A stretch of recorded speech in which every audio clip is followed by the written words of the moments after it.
북한이 발사한 이번 탄도미사일에 대해 전문가들은 고체 연료를 기반으로 한 중거리급 이상인 것으로 추정하면서 북한의 고체 연료 미사일 개발에 상당한 진전을 낸 것으로 분석했습니다. 하지만 북한의 이동식 발사대 텔이 부족한 것을 감안하면 고체 연료 미사일 개발로 한국의 킬체인을 무력화할 수는 없다고 지적했습니다. 조은정 기자가 보도합니다. 카네기 국제평화재단의 안키판다 선임 연구원은 이번에 북한이 발사한 중거리급 이상 탄도미사일에 대한 미국과 한국 당국자들이 밝힌 발사 정보 가운데 화염 부분을 주목했습니다.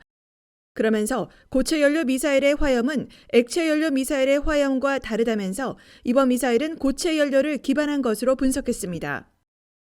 Traditionally, solid fuel missiles will be much dirtier in their exhaust, right? They will release a dark cloud, dirty exhaust compared to a liquid fuel missile, which will generally burn clean.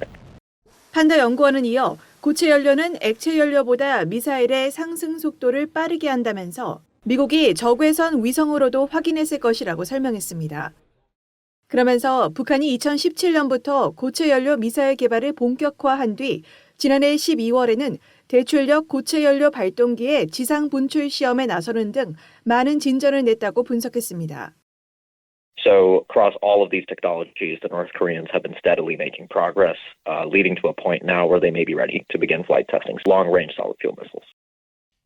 영국 국제전략연구소 IISS의 조셉 댐시 연구원은 북한의 고체 연료 기반 미사일 개발 의지는 2019년 분명해졌다면서 이때부터 중거리 잠수함 발사 탄도미사일 SLBM과 차세대 고체 연료 단거리 탄도미사일을 공개했다고 지적했습니다. 그러면서 고체 연료 ICBM을 개발하면 선제 능력과 보복 능력 등 북한의 전략적 억지력이 강화된다고 분석했습니다. 군사 전문가인 브루스 베넷 랜드 연구소 선임 연구원은 고체 연료 미사일에 대한 방어 역량을 지적했습니다.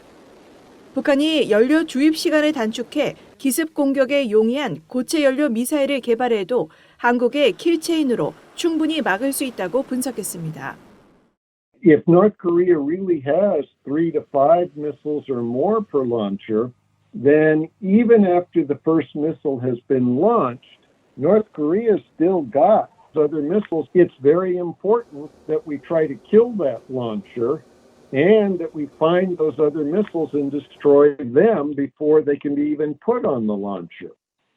베넷 연구원은 특히 고체 연료 미사일 대응에 킬체인이 무용지물이라는 일각의 평가는 북한의 전례를 볼 때 옳지 않다면서 북한이 고체 연료 ICBM을 미국을 향해서 쏠 경우 한국의 킬체인은 같은 원리로 탐지와 선제 타격을 가할 수 있다고 강조했습니다.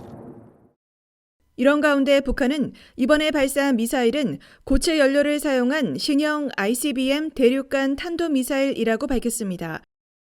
북한 조선중앙통신은 한반도 시간으로 14일 오전 전날 발사한 미사일에 대해 북한의 전략 무력의 전망적인 핵심 주력 수단이라면서 중대한 전쟁 억제력의 사명을 수행하게 될 신형 대륙간 탄도미사일 화성포 18형 시험 발사를 단행했다고 밝히고 김정은 국무위원장이 시험 발사를 시찰하며 만족을 표했다고 보도했습니다.